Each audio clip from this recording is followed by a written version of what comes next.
Hello, everyone.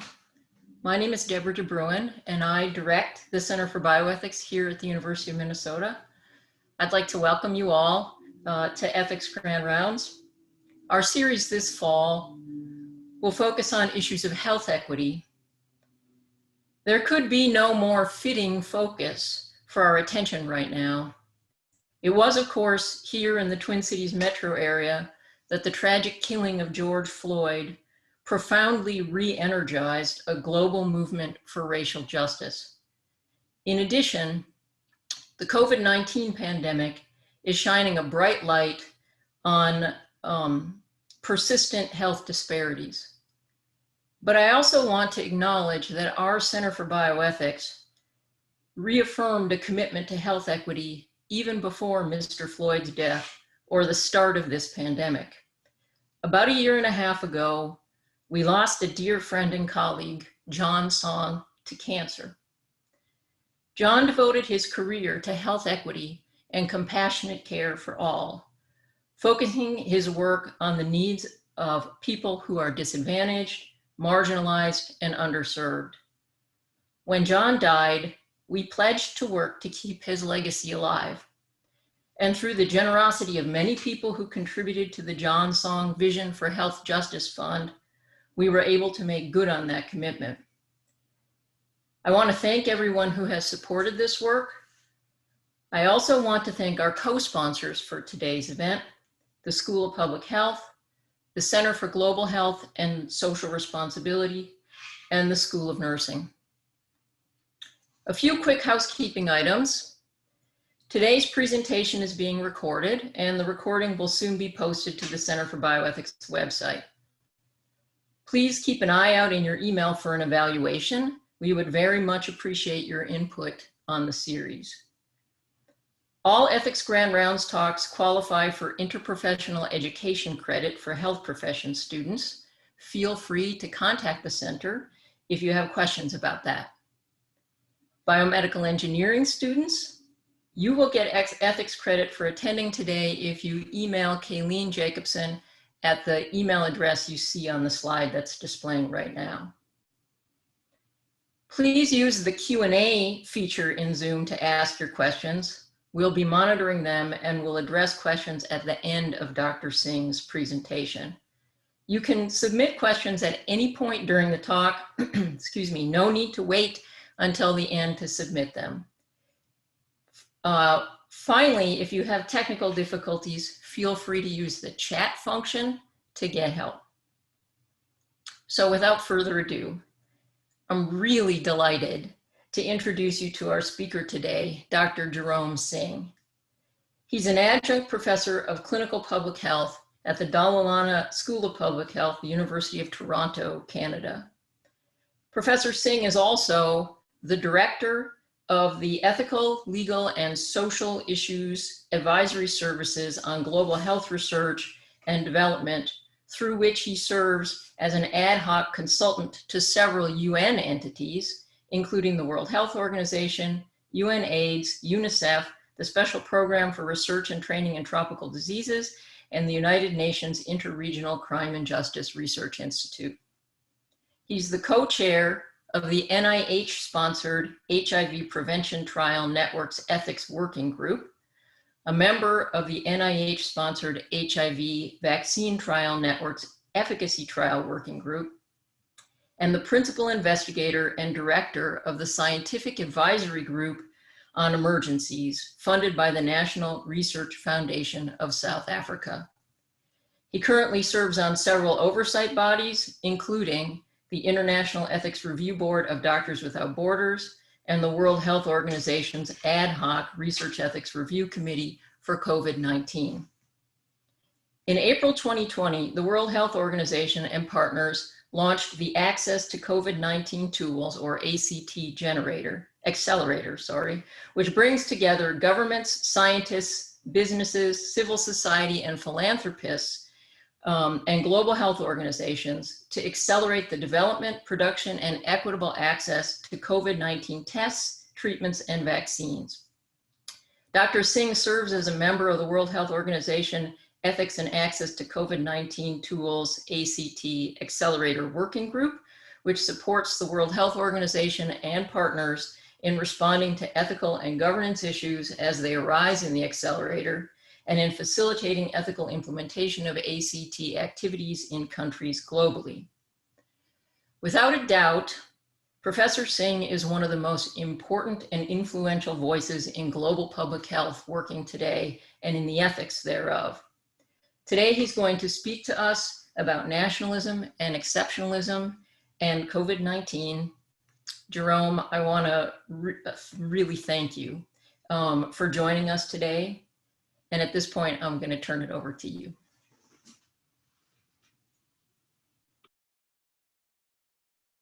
Okay, well, first of all, thank you very much for that very kind introduction. I wouldn't maybe go as far, but it's always great to collaborate and to work with you guys. I've visited your center a couple of times, and it's always been a pleasure to interact with faculty and with students as well. So in today's presentation, I've been asked to consider some of the burning issues that are, in no pun intended, plaguing the world right now. And of course, one of the biggest public health issues that we've faced in the last century, if not the biggest, is our current COVID-19 pandemic. And one of the big pressing issues right now, probably the most pressing global health challenge right now, is not just therapeutics for COVID-19, but I think probably a more pressing initiative going on right now is to get an efficacious vaccine. So there's lots of things happening right now in the context of vaccines. And as I'm sure many of you, like billions of other people around the world, are following things quite closely in terms of finding out where we stand. But essentially what is happening is that there are dozens of candidate vaccines on the market right now and that are being trialed. And they're being mainly focused in a few countries and trialed in a few countries. But as time goes, there are plans to actually ramp that up quite a bit more. So at the international level, just to give you a brief overview, there's quite a few candidates right now that are being conducted, that are being trialed in various countries. And the leading countries that are being COVID-19 vaccine trials, of course, include the US, China, the United Kingdom, and there's a few other countries that have partnered up as well to accrue the numbers that you need to prove efficaciousness. And those countries at this point in time include, outside of those that I mentioned to you, include South Africa and Brazil. And there's a few other countries as well that have also been included and that have indicated a willingness to become participants in vaccine trials. So I'll come back to that a little bit later, because of course, in terms of what happens after those trials end, the many of you who are on this call today are obviously quite familiar with, I'm assuming anyway, with many of the principles of ethics. So I don't want to spend too much of time on a deep philosophical discourse on COVID access. I thought I would keep this a bit more practical and get you guys to think about how COVID vaccine access is actually being considered and at the international level. And more importantly, and I always try to emphasize this, how COVID-19 vaccines are being considered at a global level. So for those of you who are not too familiar with that differentiation, there is a difference between international health and global health. And what I'll be focusing on today is more or less the global initiatives on COVID-19 vaccine research, and also the attempts to actually make sure that vaccines reach people. And maybe in a nutshell, the easiest way to distinguish between international health and global health is when we're speaking about international health, we're largely focusing on the United Nations system. So you'll find that the WHO is considered to be an international health body, and there are several other UN entities that actually work in the field of health, like the United Nations Development Program, UNICEF, and a few others as well. But when we're speaking about global health, we're looking at international agencies, but also non-governmental players as well. So you'll find that agencies like the United Nations and of course its subsidiaries like the WHO, they tend to focus on interactions between governments. And you'll find that you can possibly become an observer to some of these bodies, but generally it's open for governments. In a sense, that's the main distinction, is that international health usually looks at the role of governments and sometimes international bodies like the WHO.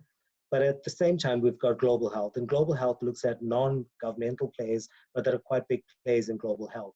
So in essence, you're looking at major players like the Bill and Melinda Gates Foundation, CEPI, and Agavi, and a whole bunch of other players as well who are funding research. So there's a lot happening in the space right now in the context of COVID-19 and vaccine research. And it's not just being coordinated in a sense or being driven by international agencies. A lot of it is being driven by global players as well. So that's why I think it's important here. It's in the slide, it's in the presentation, and in the title that we're talking about global health.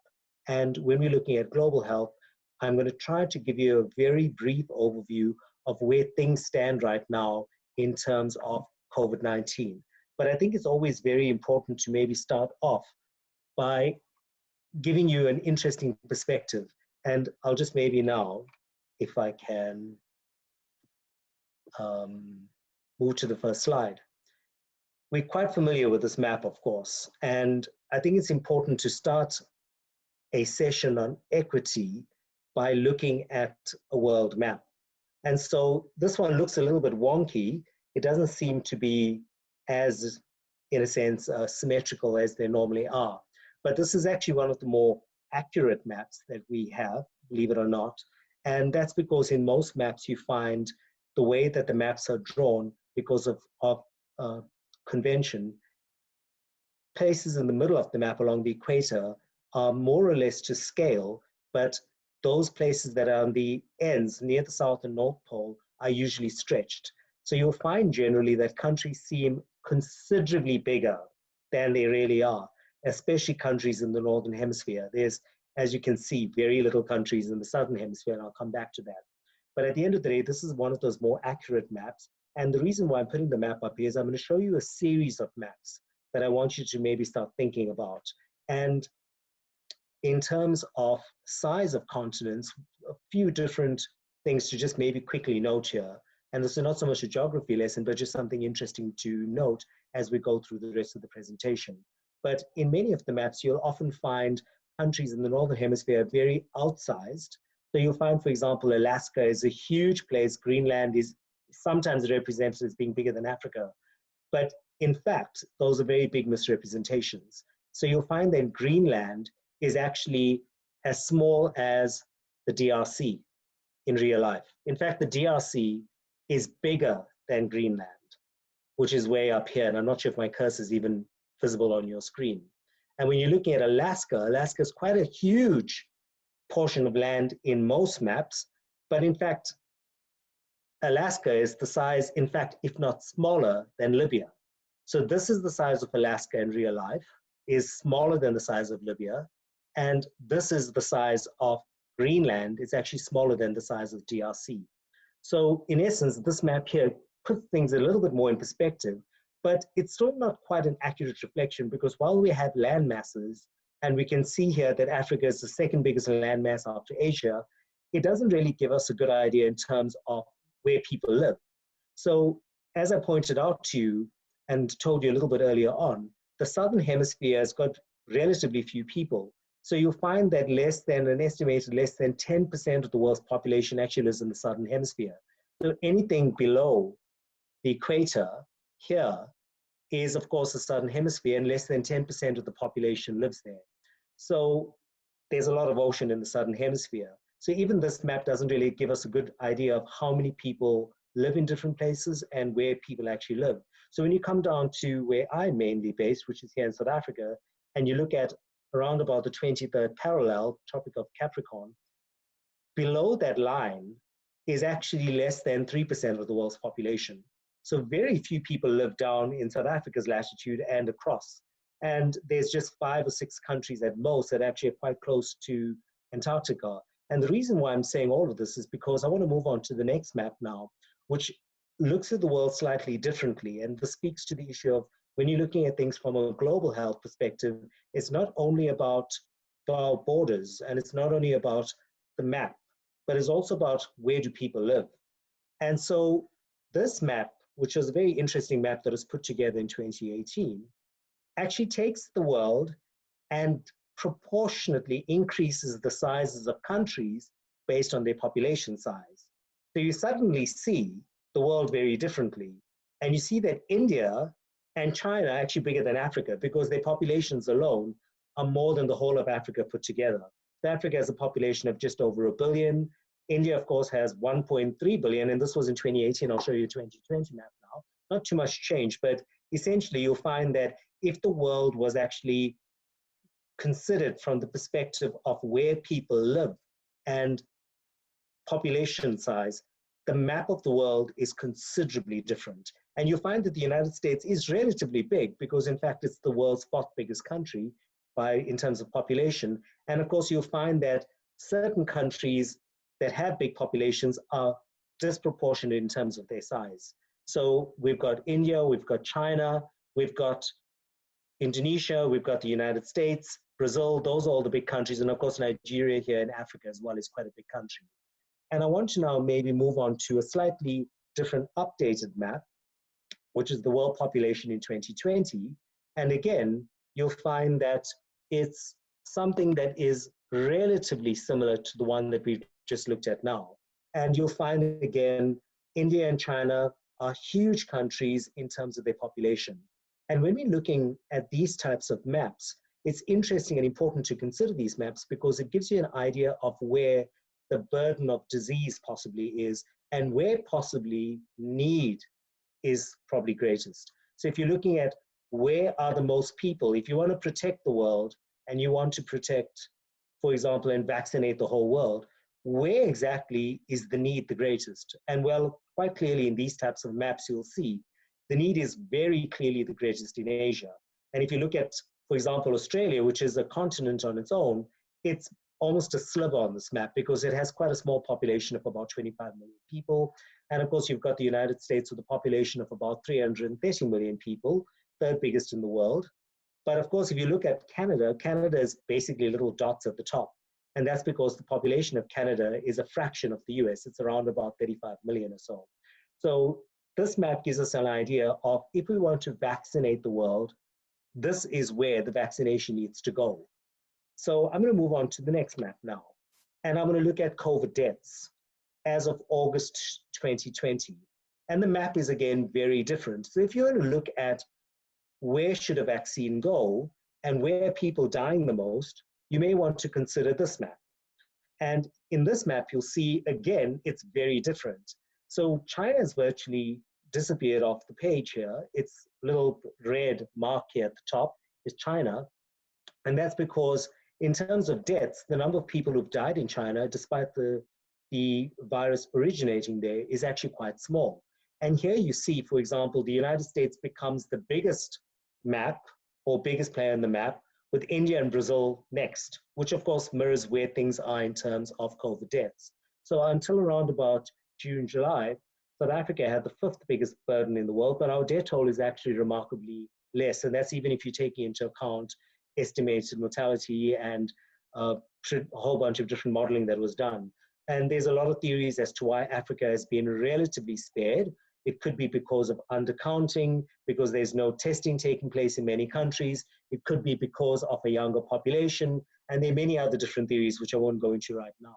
But at the end of the day, if you're looking at vaccine access and you're basing this on on COVID deaths, you may want to consider then maybe prioritizing vaccines to these potential settings, because this is probably where people are most at risk because seemingly people are dying. If you're using deaths as a proxy for need, well, of course, then this map shows you where we definitely have to prioritize taking the vaccines. If you have to look at it on the basis of total number of cases, it may not necessarily be accurate because you may find that the number of cases doesn't necessarily reflect the number of deaths. And of course, we know that as well in various countries around the world. I want to now move on to the last image that I have. And the image here is kind of like a football. And it's a globe, like the rest of them, but this is basing the map purely on the basis of size of economy. And so here you'll find the United States, of course, is the biggest portion on this map, clearly having the biggest size of the economy globally. And so you'll find it's almost a quarter of the world's economy is the US alone. And then we've got China, we've got Japan, and then of course the European Union and the individual countries within the EU are all the countries in green. And of course, you'll find Germany, of course, is the biggest one there. And you'll find that in terms of the low and middle income countries, well, they're kind of like the small little blocks. So you'll find that in terms of Africa, the three little blocks in purple are the three biggest economies of Africa. And in no particular order, that would be Egypt, Nigeria, and South Africa. But of course, their populations are considerably bigger. So South Africa's population is about 60 million or so, plus minus, about 59 point something million.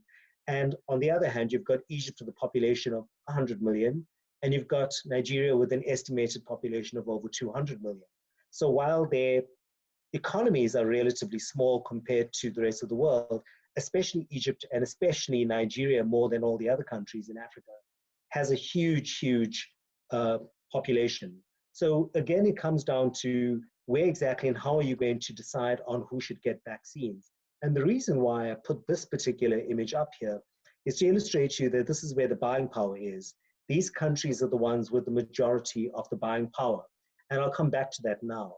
And I want to just maybe very briefly tell you that in terms of where vaccine procurement now stands, you'll find that different countries on this map have taken very different approaches in terms of what and how they've gone about securing the vaccines. So I'll spend maybe a little bit of time now just maybe going through with you guys what exactly different countries have done and how vaccines are being procured. There's a lot of different measures that are being put in place now by the global community, but at an individual country level, a lot has been done over the last few months to secure vaccine stock for nationals of certain countries. And of course, I don't need to maybe tell you too much about the United States. Almost everybody on the call, if not all of you, are from the US. And the US has in fact committed about $10 billion for COVID-related matters. And that's what the US Congress has actually allocated for COVID-related measures. And in essence, what has happened now is that a large portion of that amount has gone to what's known as Operation Warp Speed, which of course outside of the US, a lot of people are like, what, is this from Star Trek? But this is something that the US has of course put in place to ensure that they get quick, efficacious access to vaccines. But I think the reason why this is an important slide as well is that it gives you an idea of the buying power, and I'll very quickly review with you what exactly has happened now in terms of where procurement actually stands.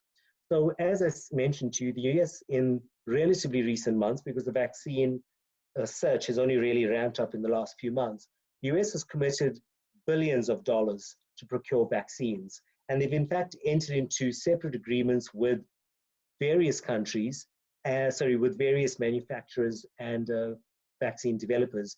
And in some ways, it's a bit risky because the US has actually put its eggs in very few baskets compared to other places. And in essence, this is something that, of course, is considered to be a strategy that the US government feels will probably work out for it. And in essence, you'll find that about $10 billion has been put up for procurement of vaccines. And of those, you'll know, for those who are following it, a large portion of that has gone to Moderna and quite a few others, vaccine manufacturers, mainly from Europe. And the US has got a policy, it's a government policy, not so much a law, that they will not procure vaccine from countries like China. So at this point in time, the US is actively pursuing deals with about 8 or 9 vaccine manufacturers. I think it's 9 at this point in time. And in essence, they've pre-ordered vaccine stock or doses of vaccine. And if these trials work out and there's efficaciousness proven, then of course the deal is that the US will get prioritized access to those vaccines. So this is an example of one country taking its approach and basically securing and procuring stock for itself. However, there are slightly different models out there. And I'll come back to the US and maybe we can spend a bit of time talking about this. But essentially, the US has secured already a few 100 million doses from different manufacturers of vaccines in the US and in Europe as well. But there are slightly different vaccine models. There's the Me First model, which I'm calling the Me First, and there's a few countries that have gone into this. So for example, an example of a country that has the Me First, where they secure vaccine stock for themselves is the US. the UK has also gone this route. And part of the reason is because the UK is leaving the European Union. So of course, it has chosen not to become part of joint procurement schemes like the other 27 EU member states. So the UK has opted to negotiate directly with vaccine manufacturers and with vaccine developers. And in essence, this is something that they've already done. They've already secured a lot of vaccine stock, in a sense, if it does work out. And so manufacturing has ramped up in anticipation that a few of their candidates, like the Oxford AstraZeneca vaccine, will work. And so you'll find that this is one example. The Go It Alone is also one that is where countries basically say, we're not going to join any other scheme, we will do it ourselves. And I put this as a slightly separate category compared to the Me First, because the UK is an example of that. And also, for example, Japan is an example of that, where they are developing or have entered into agreements directly with developers of vaccines. And essentially, some of these countries, and the reason why I put them separate from the Me First, is that they've already agreed to assist other countries if and when vaccines become available. So the Go It Alone is that we don't procure it with other countries, but we may in fact reach out and contribute towards the global vaccine efforts. The joint procurement schemes are the ones that have been largely entered into by the European Union. So essentially, the way though that system works is that European Union actually places advanced orders of procurement with vaccine developers, and this is in essence a down payment. And the way it works is that member countries can then enter and buy their own vaccine after that. So the EU then negotiates and buys or secures stock of vaccines, and individual countries will then be permitted to actually buy vaccines on their own as and when they need. And they can choose how they want to actually buy the rest on their own. So I'll come back to that. The next facility is something called the COVAX facility. So the COVAX facility is in fact something that has been relatively recently launched, and it's already secured about 8 billion euros in funding. And the COVAX facility is a global health initiative that was basically put together by a whole range of different global health players, including the World Health Organization, the Bill and Melinda Gates Foundation, CEPI, Gavi, and a range of others. And in essence, what this is an attempt to do is to actually have all vaccines go through one facility. And one facility will then distribute vaccines to the rest of the world. I did mention to you that today is a relatively significant day for COVAX. And the reason is because the deadline for countries to submit the intention to join COVAX is actually today. So if anybody wants to join COVAX, those countries who are not directly negotiating with vaccine manufacturers, they basically, and who are not part of joint procurement schemes, they can actually choose if they want to enter into agreements with the COVAX facility. And the way that this works is that countries have to signify the intention to join COVAX by putting down a deposit that they would actually be purchasing stock or vaccine stock. And one of the advantages of COVAX is that they're actually not necessarily focusing on one or two vaccines. They actually are putting in procurements for a wide variety of vaccines, which include, for example, vaccines that come from China as well. So the COVAX facility is basing this not on political issues or ideologies, but purely on the basis of which are the best vaccines globally. Do they come from Japan? Do they come from China? Do they come from any other country? We'll actually procure it. And at this point in time, the WHO, which is part of COVAX, is one of the lead agencies of COVAX.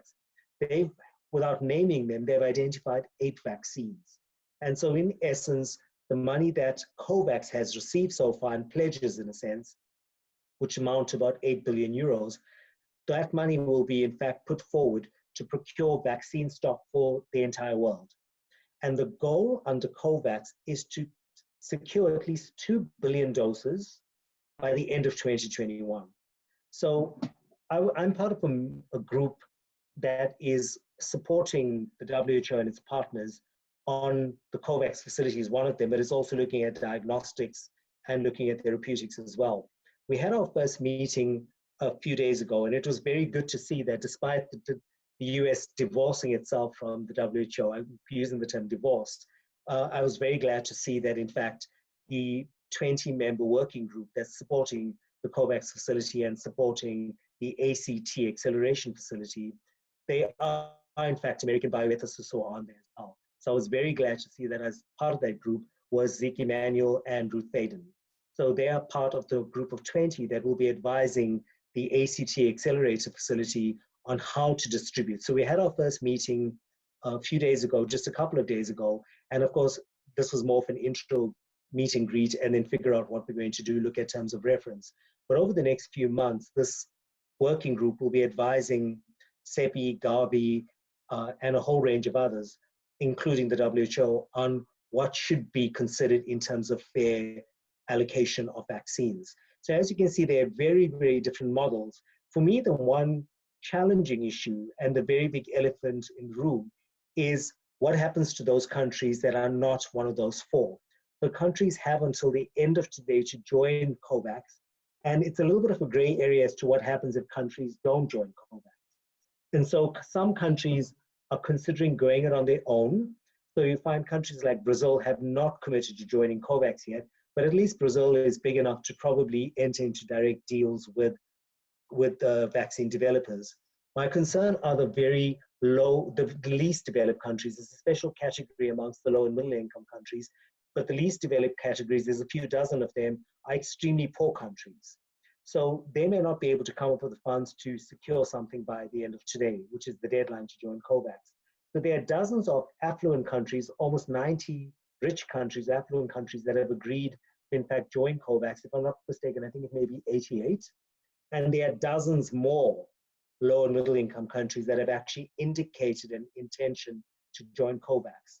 So at this point in time, the ACT initiative, which is the Accelerator Initiative for Vaccines, Diagnostics, and Therapeutics, is being co-chaired by two global leaders. One is the Prime Minister of Norway, and the other is the President of South Africa. They're the current chairs, and I think that this will be probably rotated as time goes. And so this is something that you just need to be aware of what's happening outside of the US and what's happening at a global level. And in essence, nobody really knows when and what the pace of vaccine efficacy is going to be and when those are going to be done. But we all know that there's several vaccine trials that are currently underway. Some are in preclinical trial. There are dozens, in fact. But there's quite a few that have now entered phase 1 and 2, and relatively few that have entered phase 3. So there are several phase 3 trials that are moving along, and those are considered to be some of the leading candidate vaccines. So in case you're wondering, well, what happens with a vaccine once it's developed? Well, a country like Russia can say, well, this is something that we're going to now use on our people, or we're going to register it, becomes available, and then it could be rolled out. And if media reports are to be believed, the government of Russia is entering into agreements with different countries to roll out their vaccine candidate amongst those countries. So there's a few countries that have been rumored to be interested in the Russian vaccine. They may start rolling it out directly. So you may find that they will go it alone route. They won't join COVAX. They'll put all their eggs in one basket and say, we actually will take our risks and we'll take the Russian vaccine.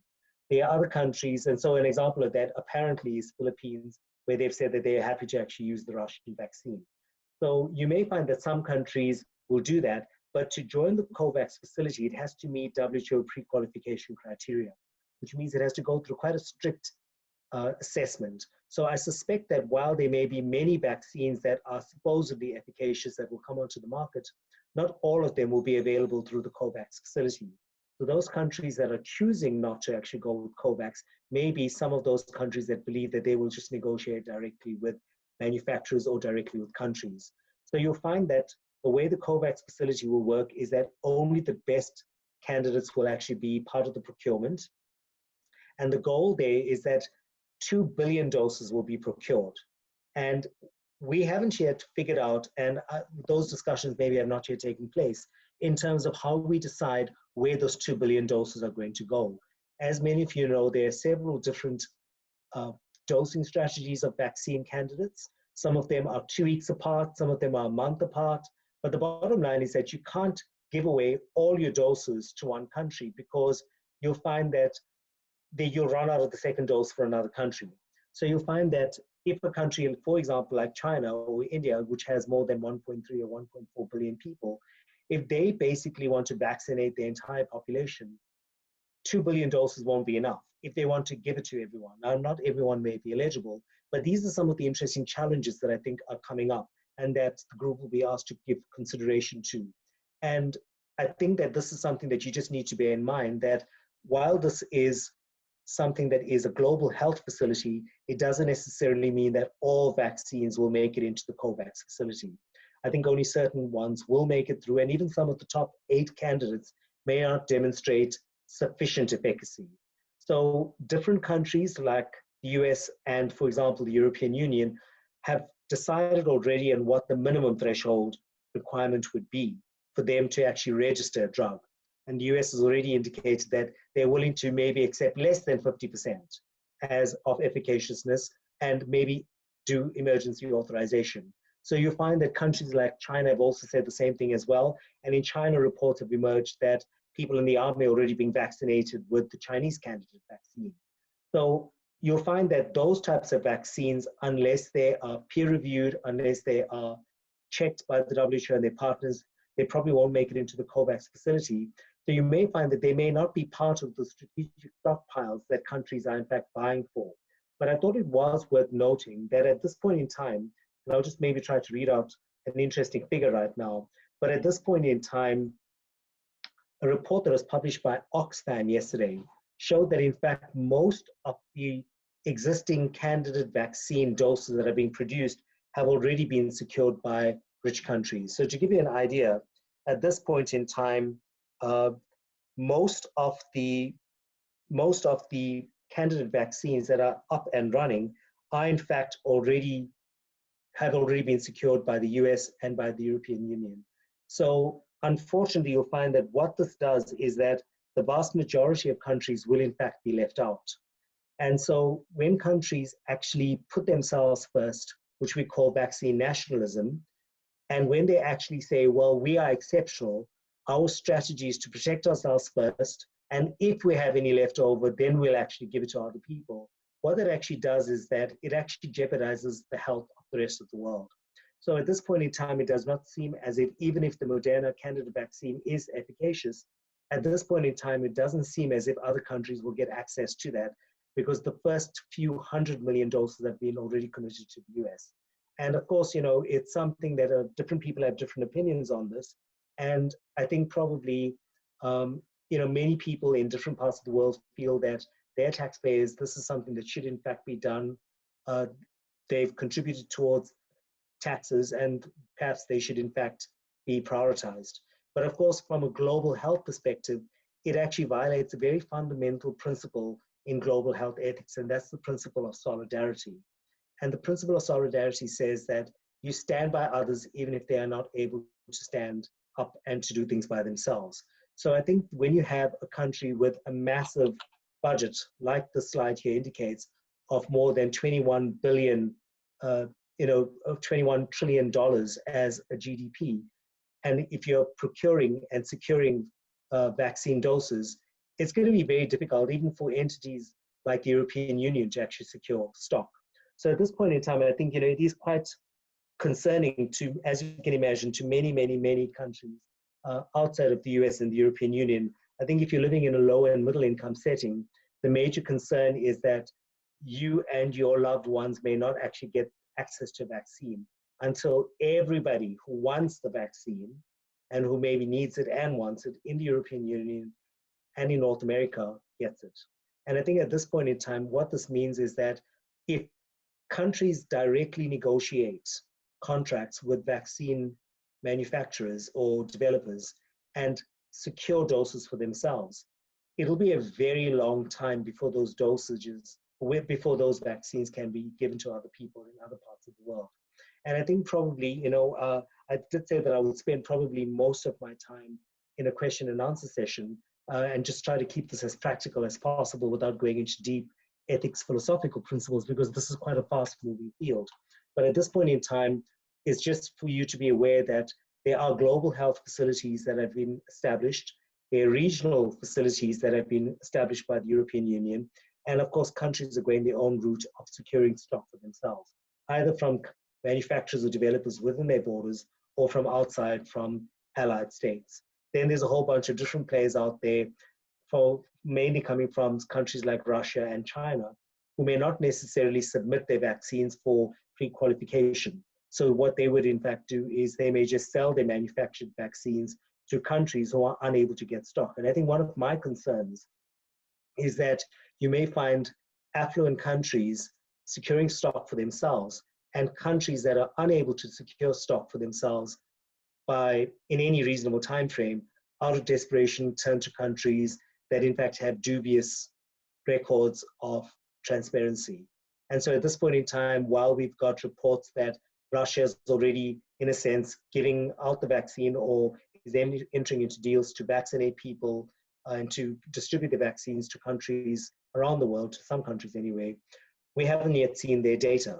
We don't really know. And some of the data that has been released is very suspicious, doesn't seem to actually conform to what it should be. There should be variations. Sometimes patients have exactly the same profile in terms of their readings. So at this point in time, I think there's a trust deficit with certain countries. Similarly, in China, you'll find that while China has been actually quite much more transparent than Russia, my concern is that if the top candidate vaccines produced by European countries and the US are in fact secured by those countries in those settings, you may end up having countries that are very poor, low and middle income countries that have to wait a very long time before they get their doses, in fact, turning to dubious vaccine candidates. And I think this is a challenge that we need to just be realistic about.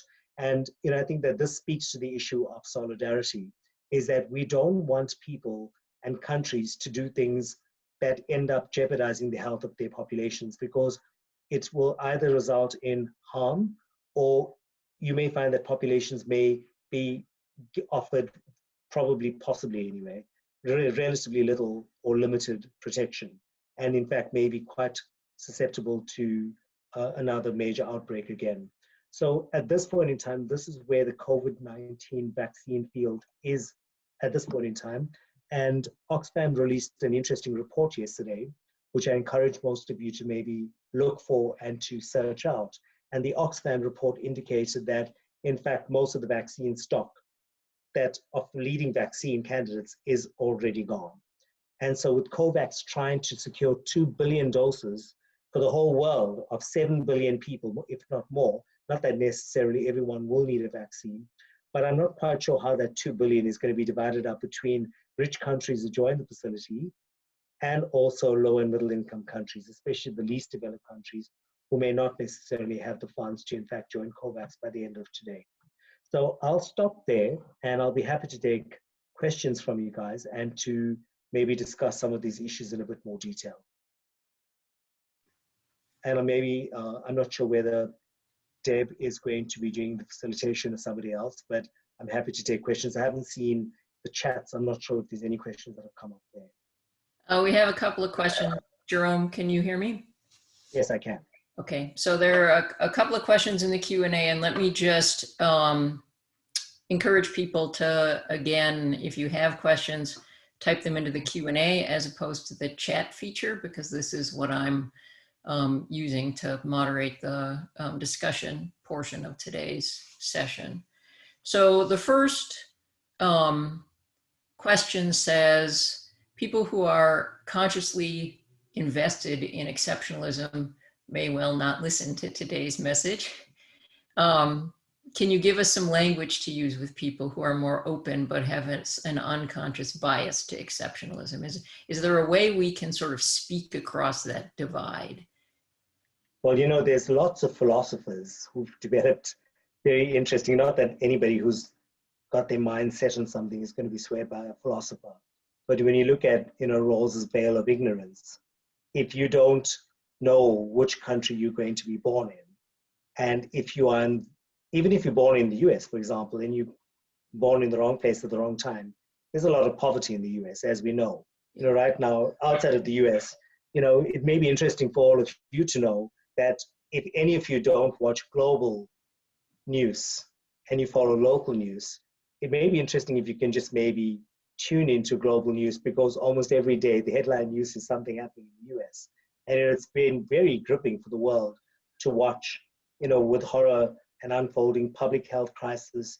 We, of course, watch in horror with social crises as well, and of course, economic as well, with high levels of unemployment. So, this is something that, of course, you need to understand that the world actually has solidarity with the US, because, well, I'm not sure if you guys are aware of what's happening in different parts of the world, but the US is headline news in almost every country and almost every day for some reason or the other.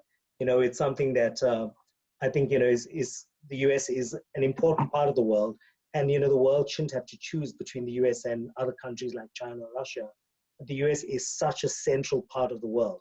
And, literally, I remember I wrote a paper earlier this year where I looked at the role of the US in terms of the WHO. And, the US has done probably more for global health than any other country in the entire world. The budget that the US spends on global health is about $10 billion per annum. That's far more than any other country. So at this point in time, the US is doing a lot. Nobody's saying that the US is not doing a lot. But I think probably where the world really needs, or what the world really needs right now, is actually leadership. And I think probably when you actually have a situation of a global pandemic, you're looking to global leaders to actually lead you out of that. And at this point in time, they're very reluctant global leaders. And historically, the US has always been a country that is actually having the biggest economy, the most powerful military, and a whole bunch of other indexes where it's number one. Some not for good reasons, but most of them for very good reasons. But I think that what the world has really been lacking right now is US leadership on COVID-19. And it's been very, very, I think alarming for the rest of the world to see. So how do we convince Americans? Well, we convince Americans that they need to be part of the global health solutions, only because the US doesn't exist as an island. And I've shown you various different maps. The US is quite small when it comes to size of population compared to the rest of the world. It's 330 million people in the US versus almost probably 6.7 billion people outside, if not more. The population are more than 7 billion. So, there's billions of people outside. And I think the best way the US can actually lead, if the US wants to be seen as exceptional, the best way to be exceptional is to lead. And the best way to lead is to be on the team, not to be outside of the team. And I think right now, the US has got leading candidate vaccines, top scientists, and I serve with many of them on many different bodies. And, we really do need the US to join international efforts. And I think probably what we don't want to have is where the US is looking out for itself only and is not willing to extend its assistance to anybody else. I do also think that nationalism and exceptionalism does have its dangers as well. For those of you maybe not following, the US initiative of Warp Speed has come under major criticism both in the US and outside. The big criticism is that the US is putting its eggs in very few baskets. They've prioritized, in a sense, a couple of candidates more than the others, Moderna being one of them, and the Oxford vaccine being the other.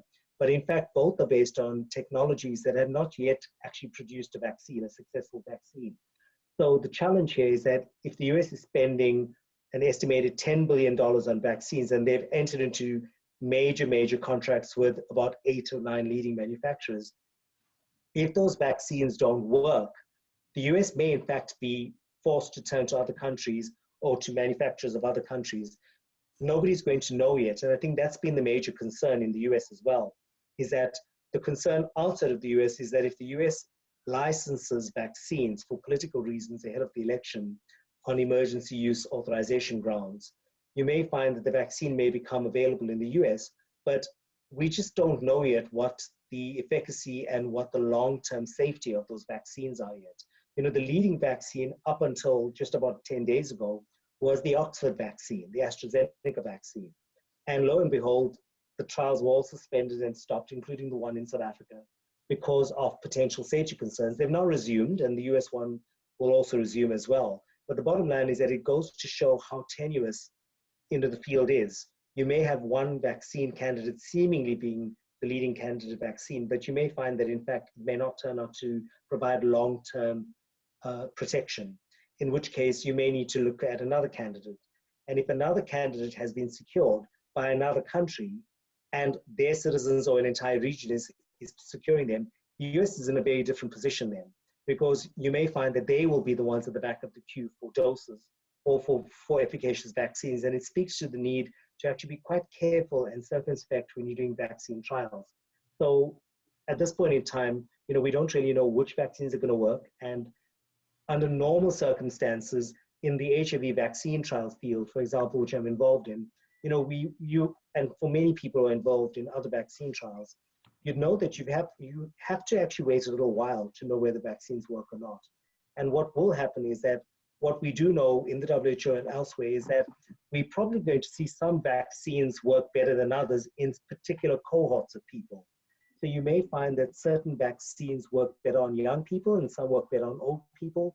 And you may find that if some countries have secured all the doses of the vaccines that are only good or that work best for older people, and the US has not secured that stock, it'll be in quite a difficult position if it's taken the position of, well, we first and we are the most important, because the tables will be very quickly turned then, and the US is going to need access to that stock. So I can't ever see the US, especially under the Trump administration, joining the COVAX facility, but it would have been great if the US had taken a position similar to the European Union.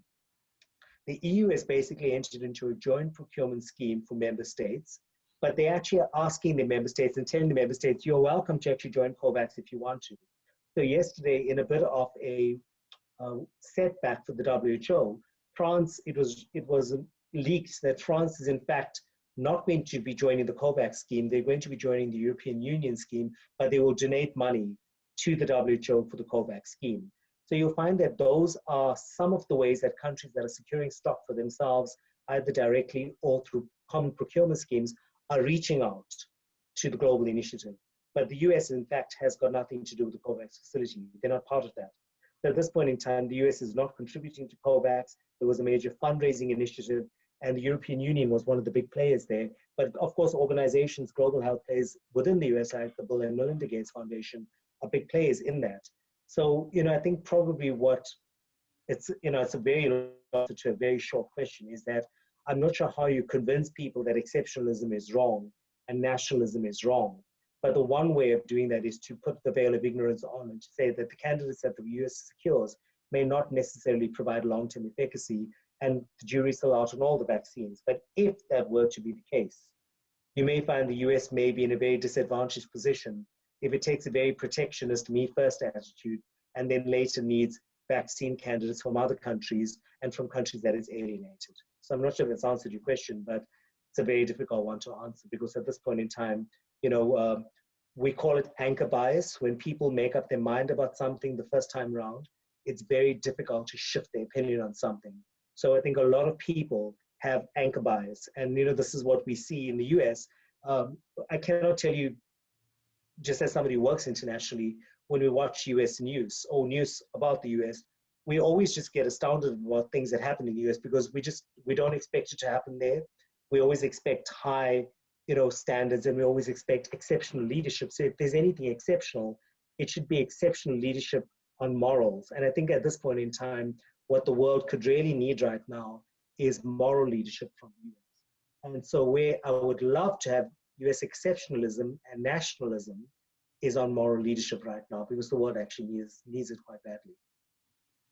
So Jerome, there are a couple of, the audio seems weird. There are a couple of additional questions that really sort of tie into what you've just talked about, to the previous question. They both really acknowledge that there's kind of a long-standing trend here in terms of imbalances in power globally, and in terms of nationalistic approaches to global health and other matters, not just global health. And so, I mean, maybe there's no more to say than what you have already said. But I guess the question is there a way to kind of reverse those trends? That's a bigger question than it's not just about COVID, right? There are really long-standing kind of proclivities in terms of attitude or approaches, and also long-standing imbalances in power. So I think, where the world is going, because, this speaks about or speaks to geopolitics. And, I think what's not healthy is a unipolar world. If anything, we need a multipolar world where you have lots of different voices coming to the party. And I think when you have previously and relatively recently, major leaders of the global stage, like the US, actually stepping out and basically cutting off funding for the WHO, it caused just huge shock within the global community. I mean, the US has previously, especially under certain administrations, they previously cut funding for global organizations like UNDP. So under the Bush administration, funding was cut because UNDP, that's the United Nations Development Program, looks at abortion-related services, of providing abortion-related services, or alternatively providing information. So that's happened. But I think what's unprecedented is a country cutting funding for the WHO in the middle of a pandemic, because the WHO is quite unique in the sense that it's the only global coordinator of global public health.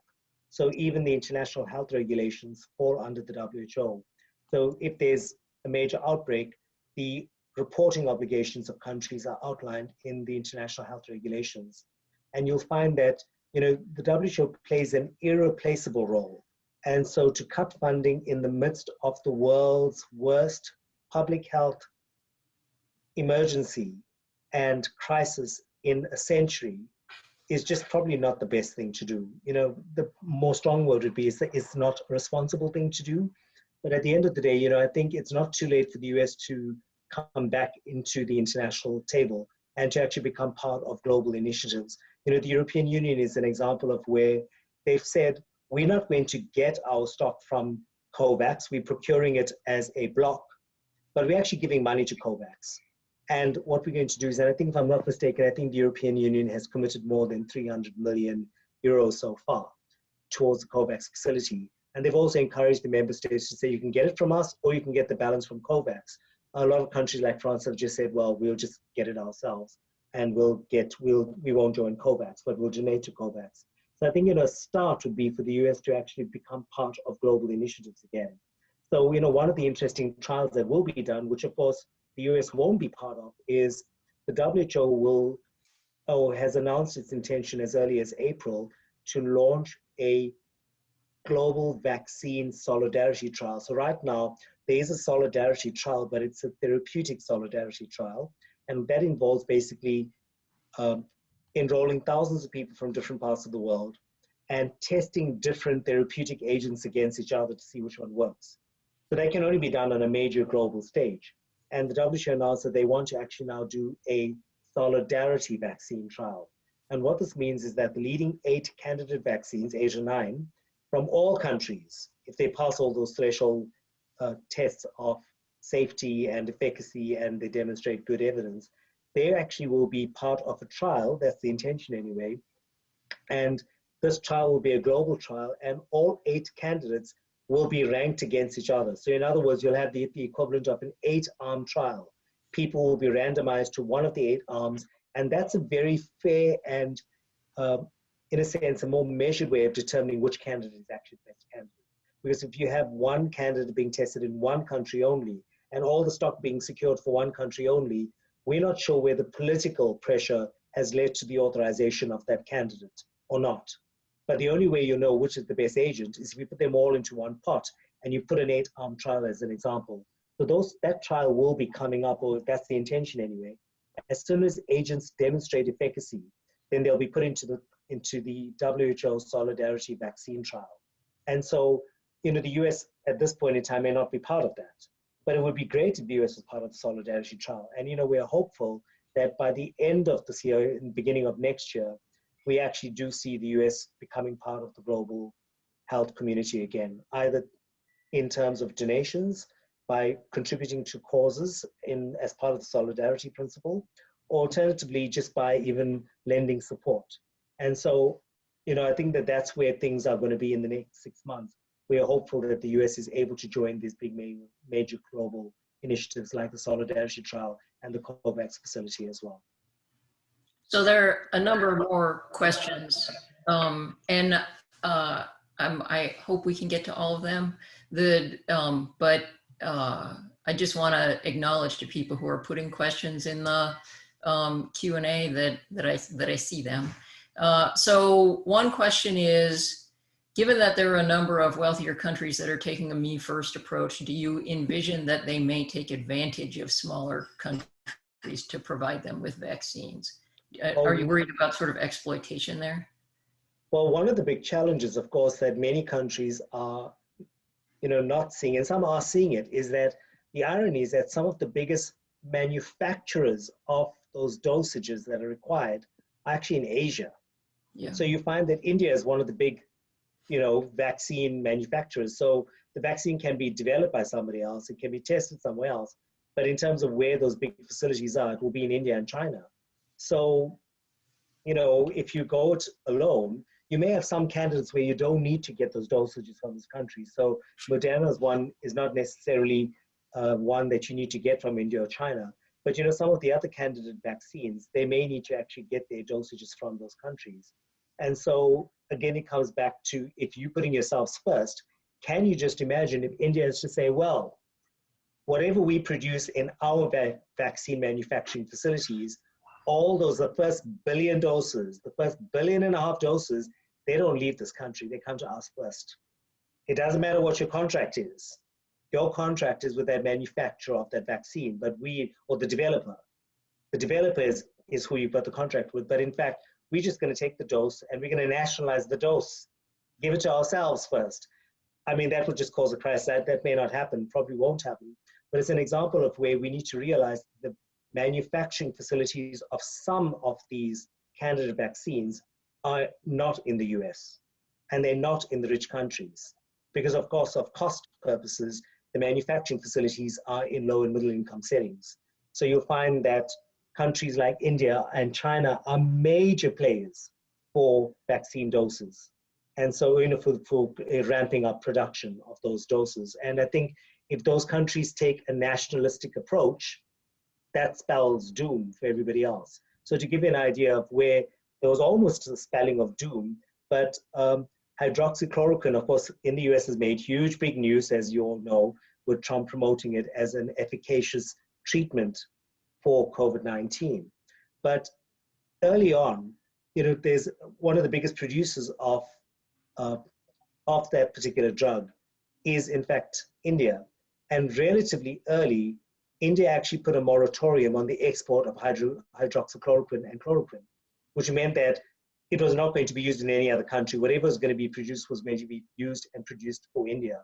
It was only once that moratorium was lifted that certain countries started to get access to that again. So it does speak to the challenge here of a country then saying, we're just going to take whatever is produced for ourselves.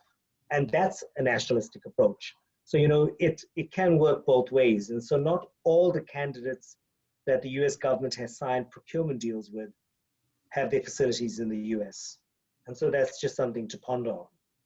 That if the countries that host those facilities nationalize those doses, you're not going to get it. And that's the danger of nationalism.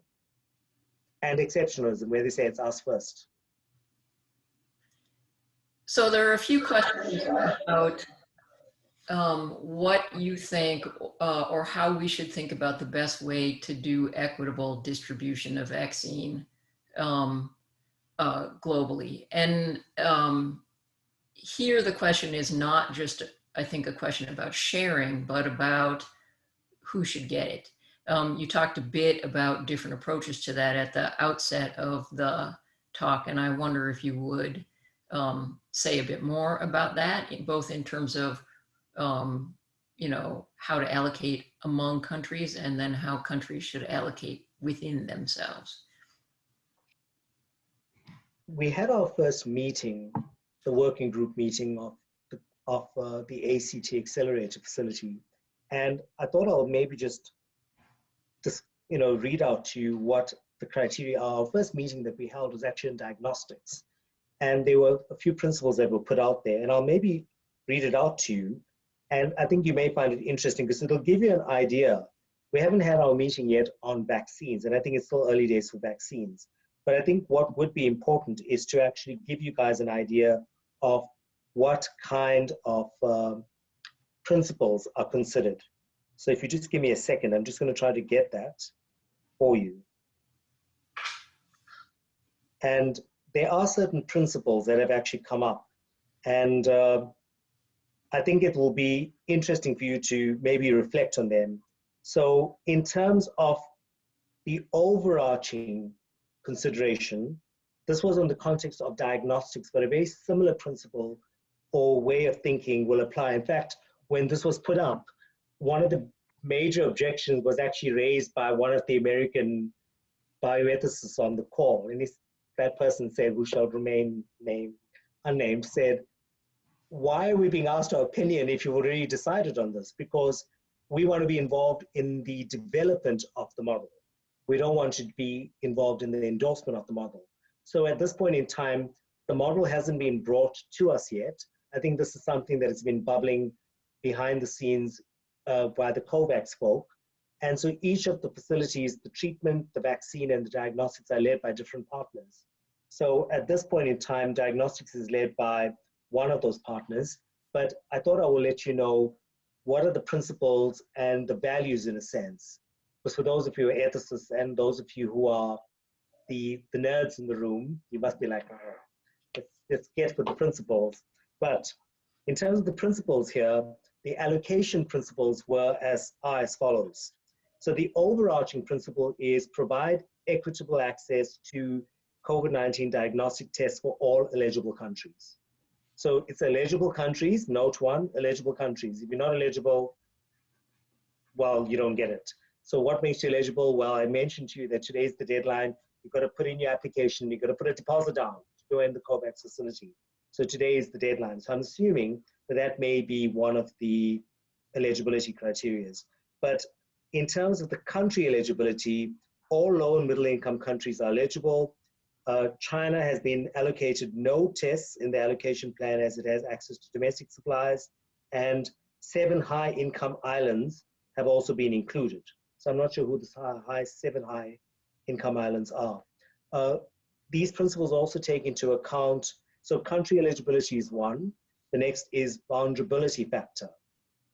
And you'll find that the vulnerability factor is measuring vulnerability using the WHO Universal Health Coverage Index to provide additional tests to countries with especially vulnerable health systems. So I think, probably one of the values that you'll be looking at is which countries are most vulnerable. And based on vulnerability, so you'll find that you've got low and middle income countries, because the low will be more vulnerable than middle income. But vulnerability factor is the principle. Epidemiology factor is the principle. So you'll find that you increase the allocation to countries that have severe outbreaks relative to their population to support their response. So epidemiology factor is taken into account. Minimum and maximum guaranteed allocations, taking into account previous allocations, is a separate eligibility criteria or factor. So you'll find that you've got to allocate a minimum amount to each country. This is just in the context of diagnostics, while at the same time ensuring no one country receives more than 10% of the global low and middle income supply given overall supply constraints. So it seems as if that's going to be one of the principles, that no one country will get more than 10% of the entire supply. Now, there may be different principles and different values and a different way of thinking about this when it comes to vaccines, because we just started the discussion diagnostics, but it gives you an idea of the kind of principles that may be taken into account. So essentially, that's the minimum and maximum guaranteed allocation. And the next one looks at capacity. So this looks at testing capacity, but of course, it'll be a similar issue with vaccines as well, because of course, you can't give a country 1 billion doses of vaccines when in fact there's no capacity to store it, there's no capacity to distribute it, there's no capacity to administer it. So you'll find that capacity of the country will also be considered as well. So you'll find that these are, at this point in time, and I'm not representing the ACT or COVAX, and I'm giving all my disclaimers now, but this is an academic session and it's a learning session for everybody, including myself. We just had our first meeting a few days ago. But at the end of the day, these are some of the factors that I think may be taken into account in terms of principles. So as you can see here, this is very much an ethics issue, but the principles are not necessarily straight bioethics principles of utilitarianism and deontology and autonomy, etc. This is, in applied ethics, is very different, and especially at a global health level. When you're looking at the context of global health, you look at very different principles, because you don't look at biomedical principles of ethics or public health principles of ethics. You look at global health principles of ethics, and there you're looking at issues like common good, solidarity, etc. So those are the principles around which these sub-values or principles will coalesce around. I'm not sure that answers your question, but I think the better way of looking at this for those of you as students and colleagues as well is that this distribution or this allocation has to be done on the values of global health ethics, not any other form of ethics. So this is not clinical ethics, it's not organizational ethics, it's not bioethics, it's not, public health ethics, it's global health. That's what we're looking at here. Thank you. Thank you very much for that. We're out of time, unfortunately. There are more questions, and it would be great to go on forever with you, or for a much longer time, but I think we need to honor your time and say thank you to you so much for sharing your views on this really important issue with us today. So this is the point in time, if we were all together physically, that the room would erupt into warm applause to thank you for what you've done. So if you will just, if you will just please accept my gratitude for being here with us today. And let me just take a moment to remind everyone that we'll be back together next month over Zoom.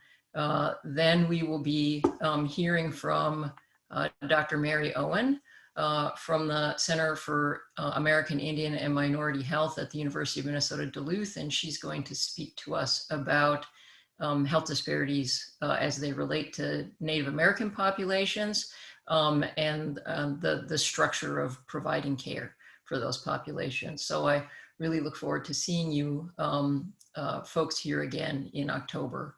The final event in November will be on sort of domestic equity issues around COVID, me and Professor Susan Wolf from the Consortium on Law and Values here at the U. Thank you, everyone.